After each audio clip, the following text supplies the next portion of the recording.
and live your life today. It doesn't matter what they say.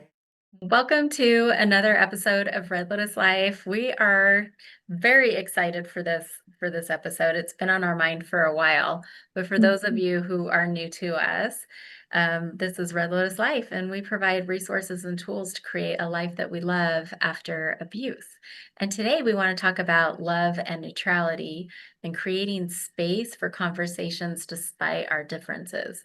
I mean, we all know the state of the world right now and the climate that we are in. And so it's really it's been in our field and our awareness of how do we get to this place of neutrality and be in a state of love so that we can actually be open to these conversations. Yeah, because the more that we are able to be in a place of neutrality, the more that we're able to create safe spaces to be able to have conversations that are not going to create more division. We want to be able to have these open communications so that we can all find a place of understanding and even agree to disagree rather than continuing to further perpetuate the divide. Mm-hmm.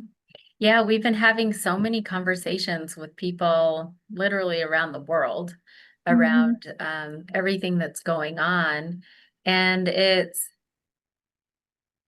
been really nice. It's been really nice to come into these conversations and to really check ourselves, like where are we at emotionally, mentally, like what is our availability, what is our capacity, and then to even hold, like create the space to have these conversations, especially with people that we may not agree with. And I say we, meaning like just the collective, right? All Mhm. of us we're not supposed to be the same. Like we are not Right. supposed to be the same. We're not supposed to have the same.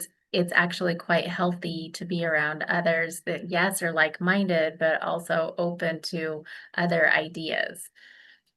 So, Yeah, I mean, if I was exactly like every single person that I came into contact with, how much that would be so boring. It would be no fun.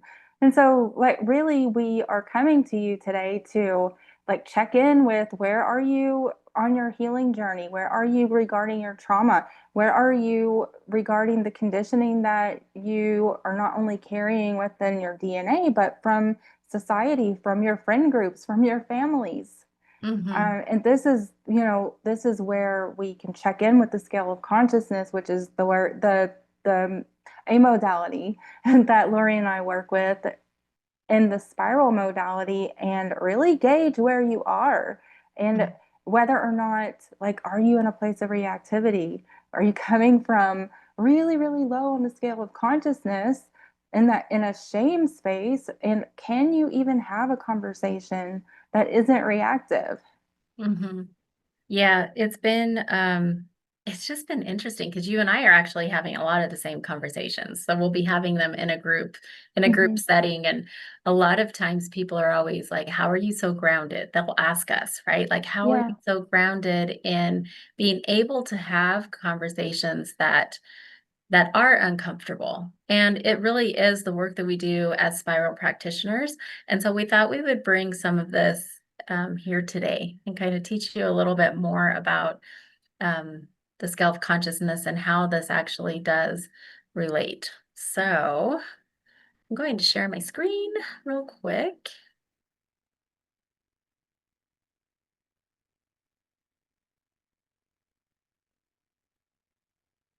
All right, can you see this? I can see it. Mhm. All right, I've got to move this stuff. Everything that I moved to prepare did not stay where it was supposed to. So I apologize, everyone. Okay. All right. So what you're seeing right here on the screen is David Hawkins' scale of consciousness. There's lots of different images if you go out there onto out into the interwebs. There's lots of different images and different ways that people have done this, but this is what we use in, as spiral practitioners. So when we're looking at this, you can see the emotions are on one side, and then we have, sorry, I can't see this. but basically the frequency. So it says level here, but it's the frequency of the emotion. I think it's very important that we actually did pull this up because it literally shows the stages as we rise in higher states of consciousness. And so whenever we're talking about like where are we at with the self-awareness, this is where you can, pause this, see if you can pause this and even take a screenshot or something, and so that you can check yourself with this as well. So, or check in, like it that way, not check yourself, but check in with yourself and be like, where am I feeling? Because that's another thing here is that we really talk about embodiment. And as we release conditioning, the more embodied we become, the less dissociated and the more embodied. So we're able to actually check in with this. But what would you like to start with on this one? Well, I'd like to firstly just put it out there that, this is an ongoing journey called life. And so we're obviously going to always have different experiences that might bring us down into some of the lower frequencies. Or, sometimes we might be feeling those frequencies that are really, really high, that are joy, love, peace, right? Enlightenment. We are going to always be moving up and down. But the most important thing is to have it in your awareness where you are, so that if you do find yourself down around guilt and shame, we know that that is our cue to start doing self-care, to start doing those things, the healing work that we need to do, whatever it may be in that moment.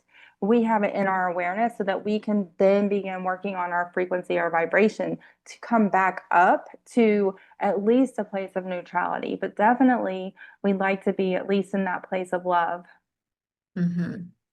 Yeah, so what I thought was really interesting when we were preparing for this is that love is at 500, right? And so depending on what you're looking at online, love is right there in the middle, right? It's always right there in the middle. But here with the chart the map that we use, love is right here at 500. Here, I'll do my little mouse. Can you see my mouse? Yes. Okay, so love is right here at 500, but look at all of these emotions that are right under it. There's reason, there's acceptance, willingness, neutrality, right? They always talk about neutrality and love being the neutral place, which it is if you're looking at the scale of consciousness as far as the levels of 500, right? Whenever it goes all the way to 1,000. But neutrality, like we literally have to move up the scale of consciousness here from shame, guilt, all of that. We have some pretty intense emotions with anger, like desire and anger, pride. But it's when we get to courage and it's when we get to this frequency of 200 that we can actually start to feel the lightness in our bodies. And then we move into neutrality. Now, if we're neutral, right, we have the courage to be like, oh, what the courage to even have a conversation, have an uncomfortable conversation, right? Now you get into neutrality of like, okay, well, now I can have an open mind. Also, this is with willingness, the willingness to hear somebody else's way of thinking or their belief.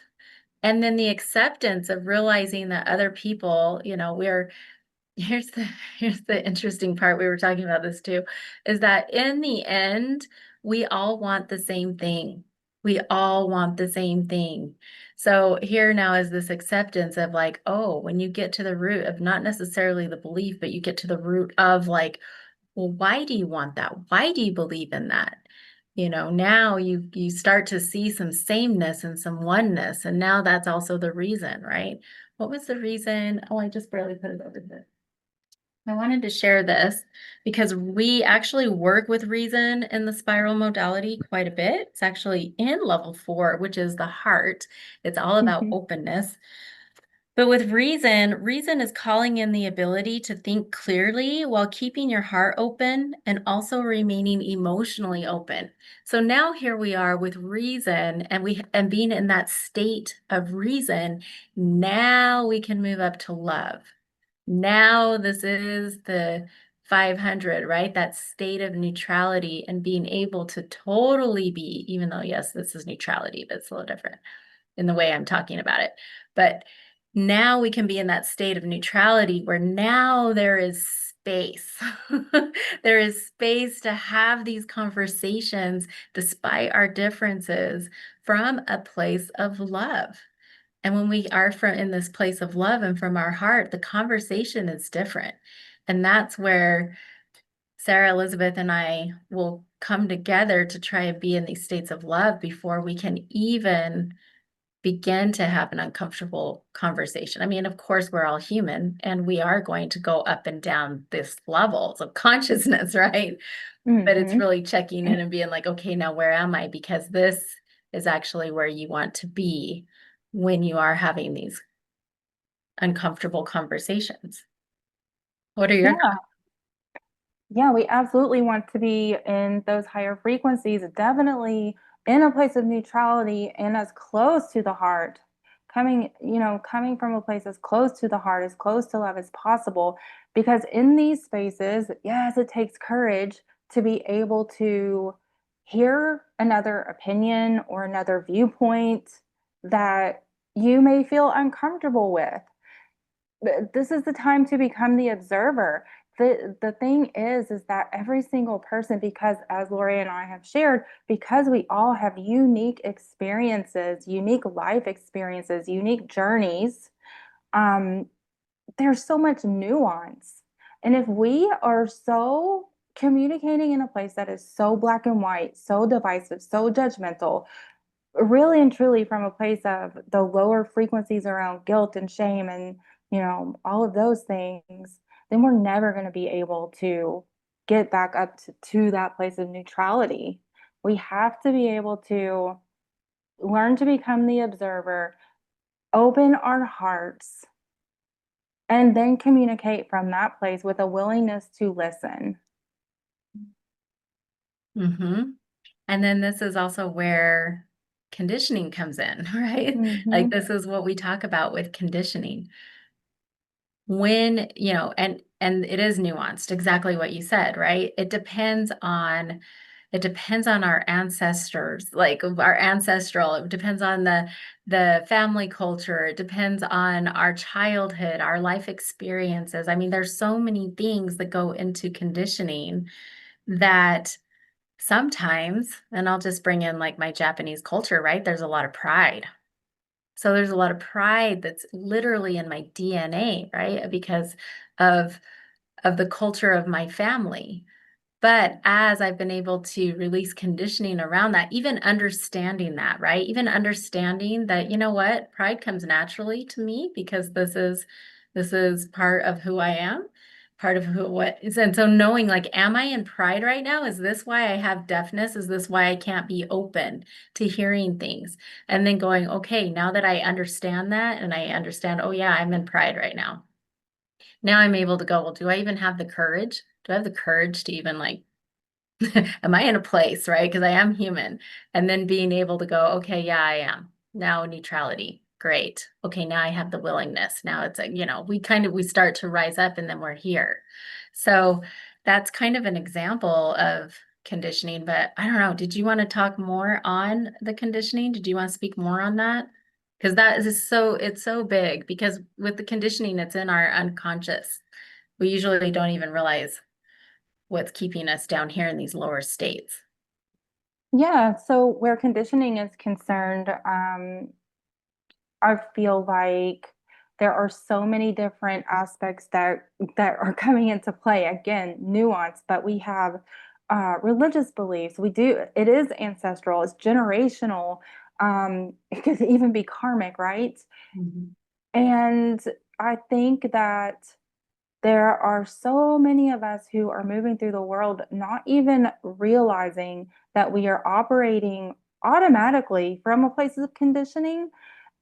We are reacting automatically. We aren't able to come from a place of observation, and that like we're just operating all from guilt, shame, dogma, pride, fear, all of those places, and because everything is sort of up in the air and there's so much propaganda, and we aren't taking a step back to even question what we believe or to be curious enough to learn why someone else feels the way that they feel, which could potentially like leave us open to changing our minds. Like we could like gain some wisdom, learn a new perspective, and it could shift the way that we feel just overall, generally speaking. There's so many different directions that we could go, but it's like basically checking in with your conditioning and really getting curious and asking questions, not only for yourself, but about the other. Mm-hmm. Yes. So, one more thing I wanted to check into is going back to what inspired this with people saying, how are you able to have these conversations with others in such a grounded and sovereign way? And that is checking in. It's literally having the awareness to check in, be like, where am I here? Where am Mhm. I here on the scale of consciousness? Because I know if I'm in anger, no way in hell am I going to be able to have a grounded and sovereign conversation, Right. right? And so just being able to have the self-awareness of where am I, and then also holding myself accountable. That's another thing as spiral practitioners is that we are always aware of the energy that we are bringing into a room. We're always aware of the energy we're bringing into a space and being accountable for that. Mm. I don't know. Is there anything else that we need to talk to with this specifically? No, I don't think anything right now for this purpose. If anyone has any questions, feel free to drop us a comment, ask us questions, start a conversation. I would love to do that. Me too. We love it. We love conversations. We love hearing more about what other people are experiencing. Um, Okay, so yes, if you want to learn more about David Hawkins and the scale of consciousness, we're happy to share more because that is very much a foundational piece of the work that we do as spiral practitioners and a WIM spiral practitioner. Also, if you are a social worker or in the social work field or behavioral health field, we would love for you to ask the questions as well, because we are ASWB ACE providers. And if this is something that you'd like to learn more about, we'd be happy to be able to do that for your continued education. Um, if you have watched this far, thank you so much for being here. Thank you for being part of Red Lotus Life and our community. If you like this, drop the comment, like it, and then drop a comment. If you would like to hear more, please subscribe, because we're going to be sharing so much more about the modalities and the maps and models and everything that we work with. Also, please share this with somebody that you think that this could be helpful for, to have these grounded, sovereign, you know, conversations, to be able to create the space to be able to have these conversations right now and to bring people together in a different way, I guess. Mhm. Maybe a different way. Also, invitation to join us and Say Yes to Soul, as always. I mean, we have these conversations all the time and Say Yes to Soul. It's amazing in every way. We have the most beautiful people there from around the world. So we'd love to have you there. And then this Saturday, which is tomorrow, actually, so the day of recording. So tomorrow, we have Lunar Journeys that we'll be doing live. There's also a replay available for 3 days later after that. But we're doing Lunar Journeys, which is the new moon in Virgo. We are going to be focused on gene key 46, because that is the gene key that the collective is in right now. It's the shadow of seriousness. We're going to journey with this from the shadow of seriousness into the gift of delight and the city of ecstasy. But we'd love for you to join us here, because we're actually going to be bringing what we just spoke about into that and diving deeper into that. So, yeah, did you want to share any more on that one? Yeah, I'm really excited about the new moon ceremony, new moon in Virgo, and also the combination of doing so with the gene keys and actually when we're talking about the scale of consciousness, we'll actually be clearing the shadow of gene key 46, and that shadow is seriousness. So when we're talking about the shadow of seriousness, we're talking about being down there in those lower frequencies, right, on the scale of consciousness. And we want to clear that shadow so that we can now experience the gift of delight. And then hopefully, as we continue our journeys and continue to do the clearing work, then we can feel into that the acidic state of ecstasy. And who doesn't want to feel ecstatic, right? Okay, so when we are in the repressive state of the shadow of seriousness, this is when we are frigid or frozen. We might even be in a state of freeze. Regarding our nervous system. And then when we are in the reactive state, this is when we are frivolous, we're in overreaction to seriousness. So, just to give you an idea of what we will be working with and what we will be clearing using the tools of the spiral, that shadow of seriousness. Yeah, super excited. I would love to do like a quick check-in on the shadow of seriousness. Yeah. So one of the things with the shadow of seriousness, because the gene keys is all about embodiment. It's all about the essence of who we are, right? And so with seriousness, one of the physical things there is when you are in a state of frigid, which I feel like this is probably the state of the world right now, is we're probably in more of that state, the repressive state. One of those is a pinched face. So just kind of notice, like, are you pinching your face a lot, or notice the people around you. And is it that pinched face or the like, like whole body, right? Just pinched, but they were talking specifically to the face. And so, yeah, being this observer, right? Being this observer, observing self, observing others, huge. And I'm so excited to do this lunar journeys. I'm so excited. I am so excited to be doing this with you. I'm just always so grateful. Yeah, it's going to be amazing. It's going to literally, like right now, feels heavy. And where we're going to journey from seriousness to delight to ecstasy, right? Like who doesn't want to be ecstatic, just like what you said? Who doesn't want to experience that? We're going to be journeying through that with the new moon energy, with the Virgo energy. And it's going to bring us to a higher state of consciousness, just like what we showed you right there. It will bring us all to a higher state of consciousness. So we'd love for you to join us. If you're catching this late, the replay will be available for 3 days after the new moon. So yeah, can't wait to see you. Join us. Bye. And live your life today.